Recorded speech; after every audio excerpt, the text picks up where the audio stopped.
Hello guys, so welcome back to my channel. Sa ngayon naman, ang ipapakitang video ko sa inyo ay ang kung paano gumawa ng ruta sa IGDIS, sa Transas Navisailor 4000 IGDIS. Ang paggawa ng ruta sa IGDIS ay may dalawang paraan. Ito ay ang gamit ang mouse o ang trackball. Posisyon mo lang yung cursor. Halimbawa sa pilot station, tapat mo lang yung pointer o yung cursor sa pilot station, din left click. Pag mouse ang gamit mo, left click lang. Tapos magkakaroon na ito ng unang waypoint. Tapos scroll mo lang yung display, sa display, yung electronic chart. I-position mo ulit yung cursor doon sa pangalawang waypoint kung saan mo gusto ilagay yung pangalawang waypoint. Then left click ulit.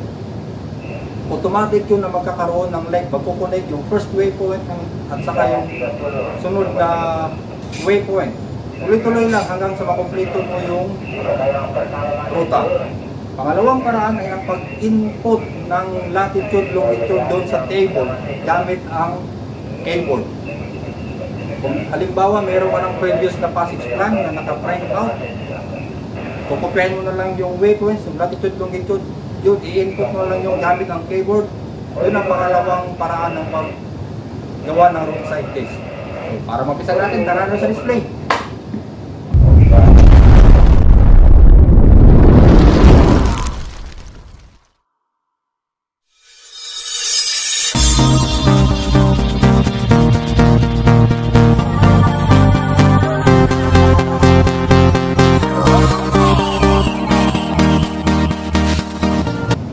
Hello guys, ito ang display ng IGDIS na Transas Navisailor 4000. So, paggawa ng ruta, una ay click natin dito sa baba. Ito ang task list. Tapos meron dito route planning. Click natin to, left click lang, left click sa mouse. Mouse lang gamit ko ito. Left click, route planning. Ayan. So, ito na ang pinakaunang display sa paggawa ng ruta. So, gamit ng mouse natin, una, click natin ang new. Ayan. Automatic na lilipat yung cursor. Pagka-click natin dito sa new, automatic na pupunta yan sa display. Magkaroon siya ng orange na cross na symbol. So, gamit naman ng sa mouse ang itong roller, zoom in, zoom out. Tapos tulak mo lang, automatic yan mag-move yung chart. Pagka halimbawa mapunta na sa gilid yung cursor, automatic mag-move yung chart. Yan. So, gagawa tayo ng unang waypoint. Halimbawa, doon natin ilagay ang unang waypoint doon mismo sa posisyon ng barko. So ngayon kasi naka-angkorahe kami dito sa Indonesia, kaya nandito yung naka-angkor symbol. So unang waypoint natin doon mismo sa posisyon ng barko. So tapat lang natin yung cursor sa posisyon ng barko, tapos left click. Ayan. Meron na tayong unang waypoint. Tapos ngayon nagkakaroon siya ng koneksyon mula doon sa waypoint saka doon sa cursor. Meron siyang may koneksyon yan. So pangalawang step ay i-position mo ulit ang cursor kung saan mo gusto ilagay yung pangalawang waypoint. Halimbawa dito lang kasi dito may barcode, dito muna nilagay. Yan. Tapos yan, pagka nakapwesto na, left click ulit. Ayan. So, meron ka ng isang guhit. Yung dalawang waypoint, nagkukunik yan, automatic yan nagkukunik. So, zoom out natin. Gamit yung sa roller sa mouse. Tapos, pwesto ulit. Kung saan mo gusto ilagay yung sunod na waypoint. Halimbawa, dito sa ibabaw, dito, kay may mga barko sa baba. Diyan. Left click ulit. Ayan na. May pangatlo na tayong guhit. So, dire-diretso lang. Tuloy-tuloy lang yung step. ipwesto mo ulit kung saan mo ilagay yung sunod na waypoint. Left click lang. So halimbawa, magawa tayo ng ruta papunta ng Singapore. Nandito kami ngayon sa Muara Birao sa Indonesia, nakaangkorahe para mag-loading ng coal. Halimbawa, gagawa tayo ng biyahe papunta ng Singapore. So, yung Singapore nasa kabilang side ng Kalimantan ng Indonesia. So, bababa tayo rito. Pwede rin idiretso natin yung waypoint natin doon sa destination natin, doon sa pilot station na ng Singapore. Sana ba to?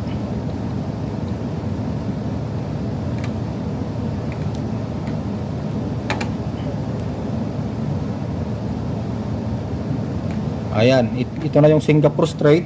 Halimbawa, dito tayo pupunta, pwede na natin ilagay diretso dyan. Ayan. So, meron na tayo yung huling waypoint natin nasa pilot station ng Singapore. Para maka-disconnect tayo kasi magka i-click mo ulit to, magagawa pa tayo ulit ng sunod pa na waypoint. Para maka-disconnect tayo doon sa ating huling waypoint, right click lang, right click sa mouse. Right click. Yun, nakawala na.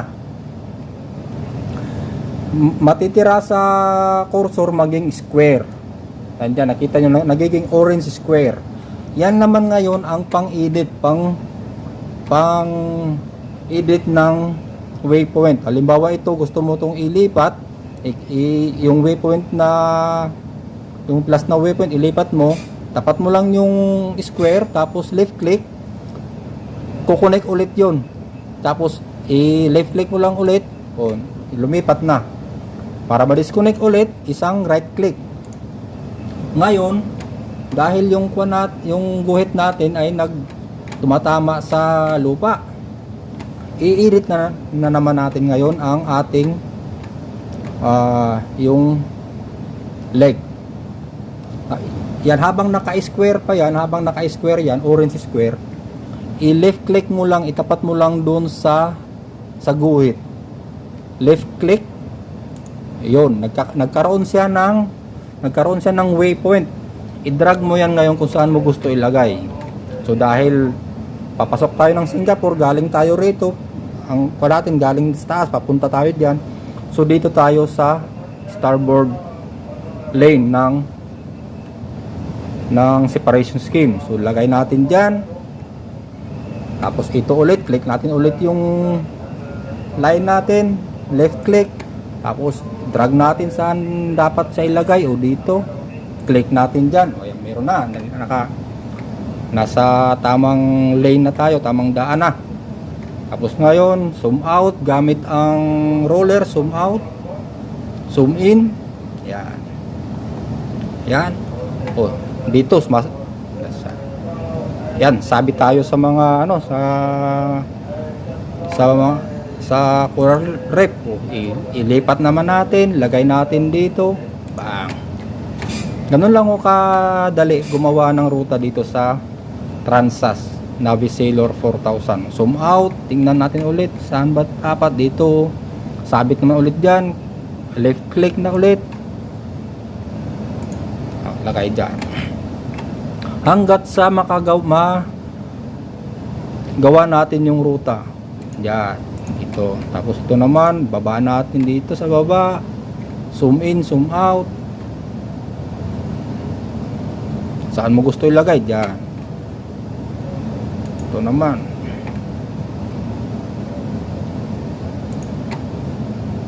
ganun lang, ganun lang ka simple, ganun lang kadali gumawa ng ruta sa Iqbis. Yan, dito lagay natin, dito lagay dyan,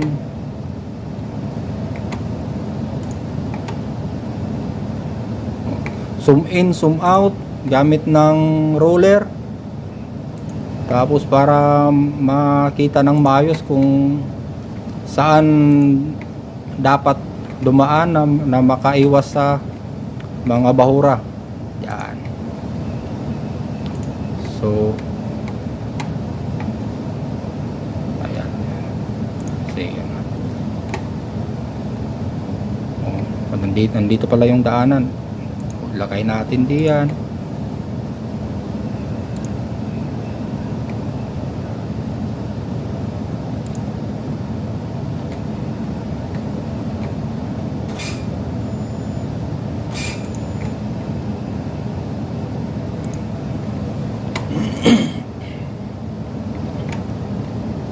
So ayan na. May guhit na tayo mula sa Muara Birao, Indonesia papunta ng Singapore. So zoom in mo na lang yung mga dadaanan. Kung halimbawa tumatama sa Bahura, lilipat na lang. Ganyan, ganyan. So ay, yan oh, tumama sa Pulau Matasere. So lipat natin diyan. Diba? Ganun lang kadali, gamit lang tayo ng mouse. Dito naman, pag i-zoom in mo to, yan, Bahura yan. Lipat natin sa ibabaw. Yan. O di libre na. Ganun lang. Left click lang pagka gawa ng waypoint. Pag halimbawa naman gawa na, sa tingin mo tama na, tapos i-right click mo. Pag right click, magbabago to, magiging normal na cursor siya. Right click natin gamit ang mouse. Right click. Kung tingnan mo dito, ayan. Pupunta yan sa normal na cursor. Ang cursor ng Transas Navisailor 4000 mayroong mayroong tatlong function. Ito, isa itong zoom. Tapos pagka i-right click natin yung view, right click ulit yung ARBL. Yung zoom, halimbawa yung zoom pagka left click and hold, yan, maging pag i-left click magiging orange siya. Pag halimbawa nakagaling ng zoom, i-left click mo, magiging orange cursor siya, yung cross na cursor. Ang function nun, mag-zoom. Halimbawa, i-left click mo, tapos hold. Yan, i-zoom mo yung area kung saan gusto mong i-zoom. Yan, makikita mo. Ayan. Yung isang function niya, yung view. Itong view naman, pagka right click mo, pupunta ulit sa yung orange na cross na cursor. Kung saan mo siya i-click, yun ay pupunta sa gitna. Okay, salamat. Thanks, forward, okay? Okay, all okay, thank you. Average, okay. So, kung saan ito itatapat, tapos i-left click, pupunta yun sa gitna. Halimbawa itong area na to, left click natin, yan, napupunta sa gitna. Yun ang function ng view. Yung isang function ng cursor, yung ARBL. Ang ARBL, Electronic Range and Bearing Line. Range at saka bearing line. So pagka i-left click mo to, mapunta yung sa cursor niya, automatic siya kukonek doon sa barko. Kung nasaan yung barko, o automatic siya na kukonek yung pagka naka ARBL. Tapos dito part na to, may magpa-pop up na screen. Pag meron ditong magpa-pop up na window dito sa right lower bottom ng display, ito ARBL true. Ito ang true data ng sa ARBL sa latitude longitude ng kung saan nandoon yung cursor. Tapos bearing 214, true bearing doon galing sa posisyon kung nasaan yung posisyon ng barko. Tapos opposite bearing nandyan din. Tapos yung range, kung ilang miles mula doon sa posisyon ng barko saka posisyon ng kurso, nandyan 356 nautical mile. Tapos pag halimbawa naman na gusto mong sukatin ito dito papunta doon, i-click mo lang ulit, left click lang ulit. Yan. So dito nagkaroon ng dalawang posisyon, dalawang latitude, dalawang longitude. Bali itong isang latitude, ito ay kung saan mo na-click.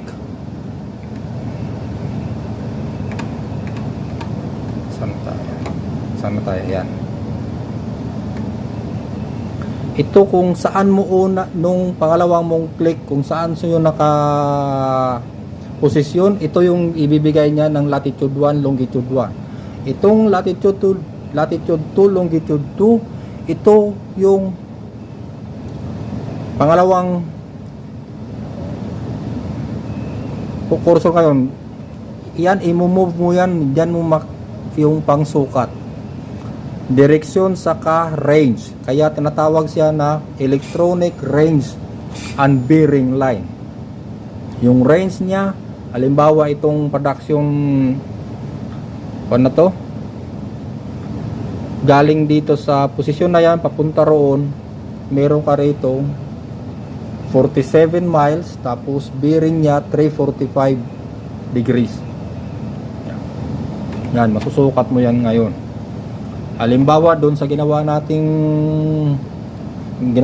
ruta, para makawala yan, right click lang. Yan, nawala na. Balik sa doon sa ARBL. Halimbawa dito sa ginawa nating ruta, ARBL siya, tapos left click ko. Ayan. Susukatin natin ito ngayon kung ilan ang distansya natin dito sa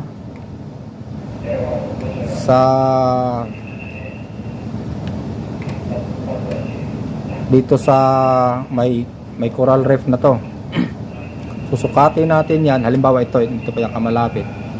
So yung unang click yan, connected doon sa barko. Tapos pangalawa, click natin, left click ulit, sisintro ngayon yung dyan sa kung saan natin ayun. Ayan na. Tapos masusukat na natin yan. So yan, meron tayong 3.3 miles. Yung mula doon sa ginawa nating leg, yung sa dadaanan natin pa doon sa reef, coral reef. Yan. So yun ang unang paraan sa paggawa ng ruta gamit ang mouse. Kung makikita mo rito, ito yung sa table. Nandyan yung mga posisyon. Pwede mo yan i-edit gamit na ng keyboard. Ito yung keyboard ng Transas, ng ICDIS. So para mapunta ka dito sa table, i-left click mo lang. Ayan. Nandiyan ka na. Tapos double click mo dito sa posisyon, double click mo yung mouse, double left click. Ayan. So pag nakaganyan na yung itsura doon sa display, doon sa cursor, meron na naka-highlight na yung degree, pwede mo na yan i-edit gamit ang keyboard. Halimbawa, yung 03 gawin nating 10. Ayan. Pwede mo rin yan gamit din ang mouse. Tutulak mo lang yung mouse, magbabago yan, magbabago. Pero mas madali kung gamitin na lang natin ang keyboard dahil makuha natin kaagad yung tamang posisyon, tamang figure. Halimbawa 10.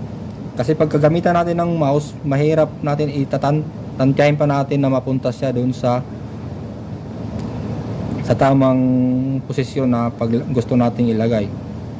Ayan, mahirap ang gumamit ng mouse pagka sa table natin i-edit yung posisyon. Mas maganda pag dito sa keyboard. Pagka 10 ganyan. 1 0 tapos ito lang right arrow. Dito sa keyboard, right arrow, lilipat na yan.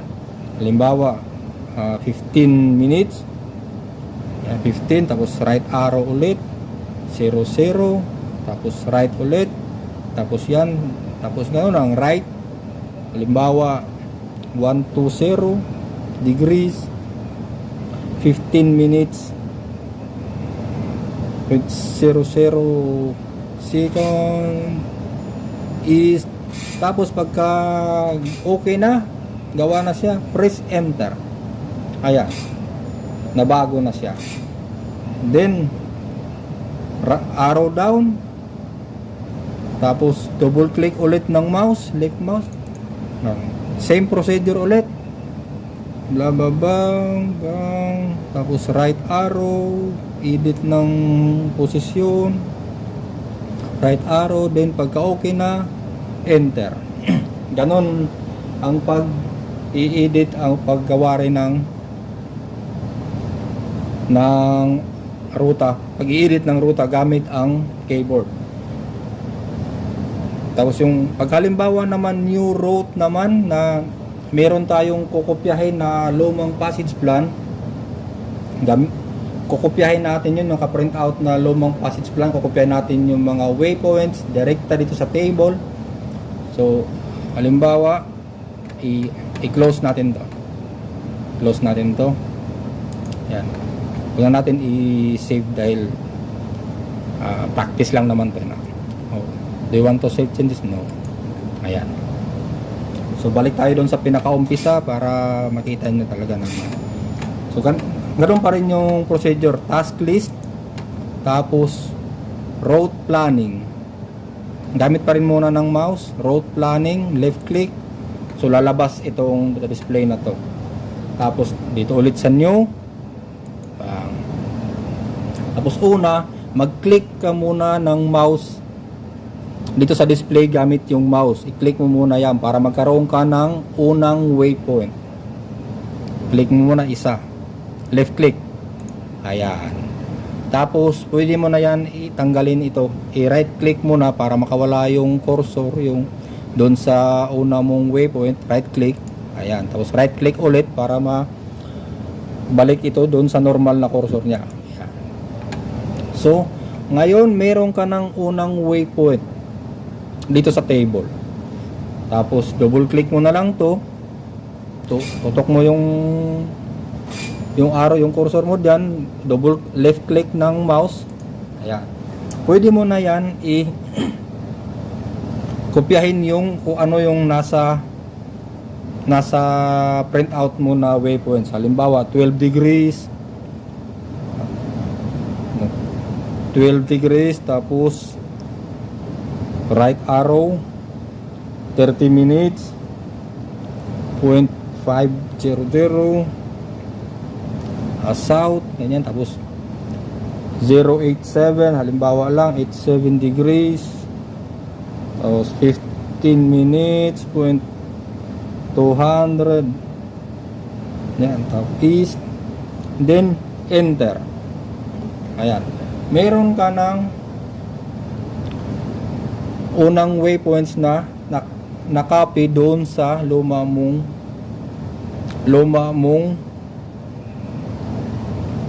print out na passage plan. Ayan. Tapos click mo ulit itong sa baba, double left click, magkakaroon ulit ng ganyan. So kopyahin mo ulit yung pangalawang waypoint doon sa passage plan mo, kopyahin ulit. Ganun pa rin yung procedure. Tapos pagka okay na, enter. So meron ka ng pangalawang waypoint. Tapos ibaba mo, arrow down dito sa keyboard, arrow down. Tapos enter. Kopya ulit dun sa pangatlong waypoint mo dun sa passage plan. Tapos pagka okay na, enter, tapos arrow down, tapos enter ulit, kopya ulit. Ganun lang din ho kadali. So magkakaroon ka na ng hanggat sa makumpleto, tuloy-tuloy lang yung procedure hanggat sa makumpleto mong makopya yung sa old passage plan mo, yung gusto mong kopyahin na ruta. Tapos pag halimbawa okay na yan, enter, okay na. Tapos kung gusto mong lagyan ng waypoint name, tutok mo yung arrow mo dito sa name, sa linya ng name, tutok mo yung arrow, tapos isang click ng mouse, tapos double click ulit ng left click ng mouse. Ayan, maging ganyan yung display niya. I-type mo na halimbawa pilot station. I-type mo na through the keyboard. Caps lock natin. Pilot space station. Ayan, tapos enter. Tapos ayan na, may magkalagay ka na ng pilot station. Tapos pangalawa ulit, enter mo, arrow down, then enter. Pangalawa, halimbawa waypoint number 1, tapos enter. Okay, tapos arrow down, enter ulit. Ganon lang ako kadali hanggat sa makompleto mo, hanggat sa makapapunta ka na doon sa last waypoint mo. Tapos dito naman tayo. So nandito sa table makikita natin yung distance, total distance. Dito kasi hindi lumabas yung total distance kasi pabalik-balik lang yung natin, yung posisyon natin. Halos ayan, nagdoble kasi. Kaya hindi lumabas yung total distance niya. So halimbawa pagka burahin natin yan, burahin to, i-highlight yan lang, left click, tapos right click, nandito delete waypoints, tapos confirm, yes, delete. Ayan, nagkaroon na ng distansya mula nung sa waypoint 1 hanggang doon sa last waypoint. Meron tayong 5,500 nautical miles na leg. Sa leg yan, per leg. Dito sa total distance nandyan nakalagay. Tapos naman, ito naman sa export, starboard, ito naman yung cross track distance, yung nakasiting na cross track distance. Para baguhin yan, halimbawa ito, meron tayong 0.5 nautical mile na cross track distance. Yung cross track distance, ito yung nakita mo sa guhit natin, may green sa pula. Sa gitna, yung broken line na blue, yan yung pinakasentro ng sa ginagawa nating dadaanan. Itong green sa kaliwa, tapos red sa kanan, ibig sabihin yan, yung natin yan, paakyat tayo. Itong green, starboard green, yung port side pula. Pag i-zoom in natin yan, so zoom in natin yan gamit ang roller. Ganyan siya. So itong green na yan sa kayong pula, yung distansya mula dun sa gitna, ito yung tinatawag na cross track distance. Yung nakasiting sa atin dito, nakalagay 0.5 nautical mile. So kalahating milya yan sa papunta ng kanan, kalahating milya papunta sa kaliwa. Yan yung margin mo bali sa ginawa mong leg, force line. Pagka halimbawa yung barko lumabas dito, mag-aalarma to, magkakaroon siya ng alarm, ng audible alarm, mag-aalarma yan. Meaning na lumabas ka, maglalagay dito ng message na off track. Lumabas ka na dito mo sa nakaset na cross track margin, cross track distance. Ito yon. Pwede mo rin tong baguhin, halimbawa doon pagka dumaan ng mga channeling na medyo makipot, pwede itong baguhin. Tutok lang dito ang mouse, ang cursor, tapos left click, nag-highlight na siya, tapos double click ulit yung left click. Ayan, ganyan na siya nangyayari. Tapos tutulak mo lang itong mouse, i-move mo lang tong mouse, tulak mo pataas, aakyat yung lalaki din siya. Pag tulak mo pataas, ayan. Tulak mo pababa, bababa rin yung distansya. pagka pataas sa pababa, by 10 siya, by point 0.1. 0.1. Kumbaga magiging 0.10, 0.20, 0.30, 0.40 pagka baba taas ang movement ng mouse. Pagka halimbawa naman pakanan pakaliwa by ones naman siya. Halimbawa yung 10 pagka ipapunta ko sa kanan maging ayan 10, papuntahin ko ng kanan maging 11, 12, 13, 14, 15 yan by ones naman. Kaliwa naman pababa naman siya by ones ulit. Pagpataas by 10, pababa by 10, pakanan by 1, pakaliwa by tapos pagka okay na halimbawa ilagay natin ng 15.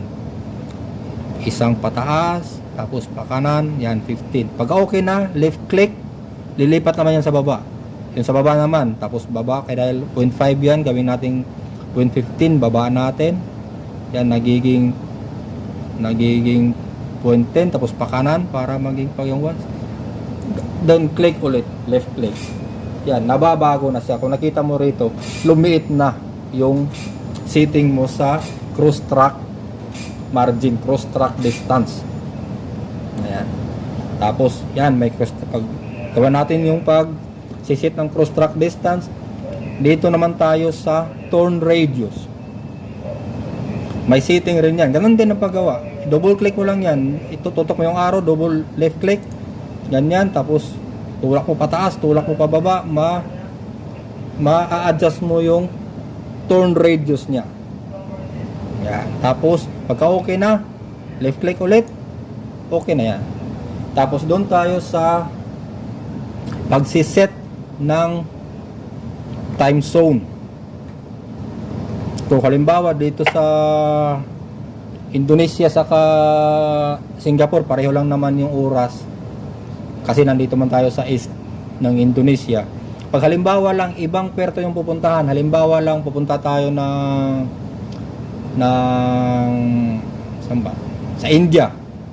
So sila doon 5.5 man yata or 6 hindi ko sure kung ilan yung zone description nila doon. Halimbawa lang doon tayo pupunta.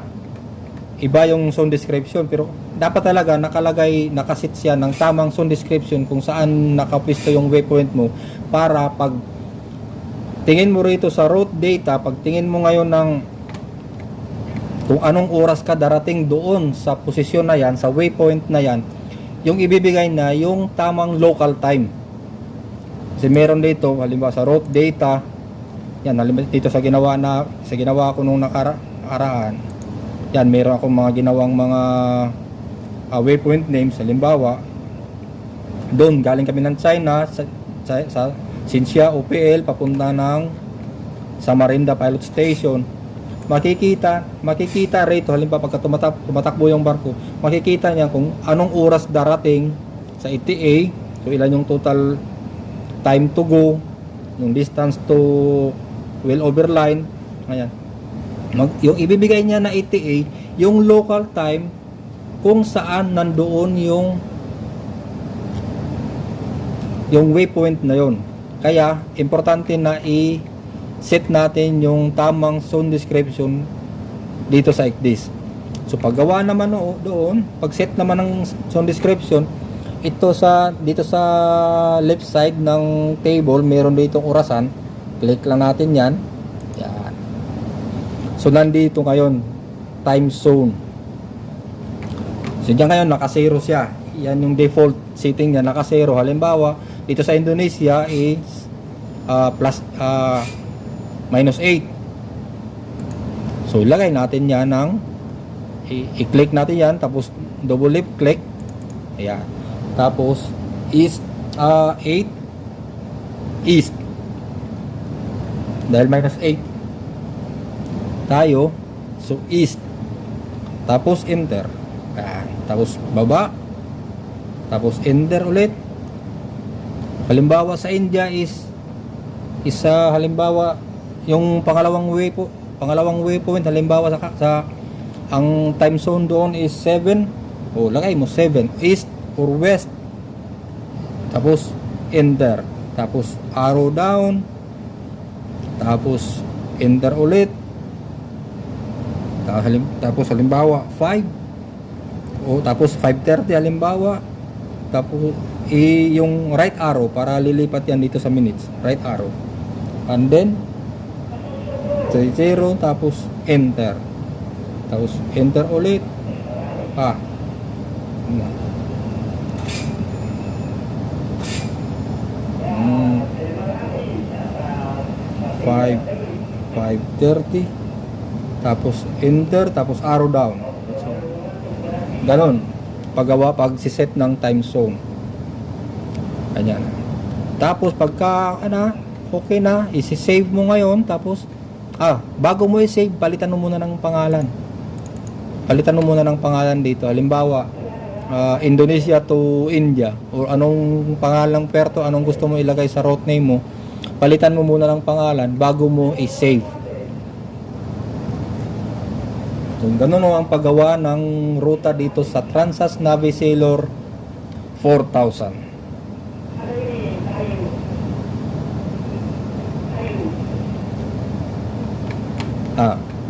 Pahabol ko lang pala, halimbawa doon sa paggamit ng cursor, pwede mo ito ibaba, pwede itong ibaba. Ikuha mo lang yung ganyan, tapos press and hold ang left click, bababa yan. Yan.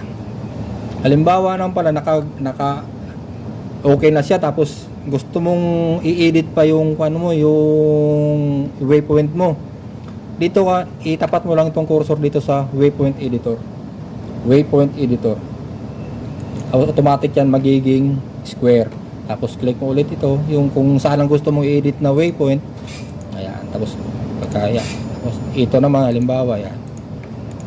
Dito sa waypoint editor, tapos save. Ayan. So, wag natin ito i-save dahil hindi naman ito biyahe natin. So, i-close lang natin to. Tapos Thank you for watching.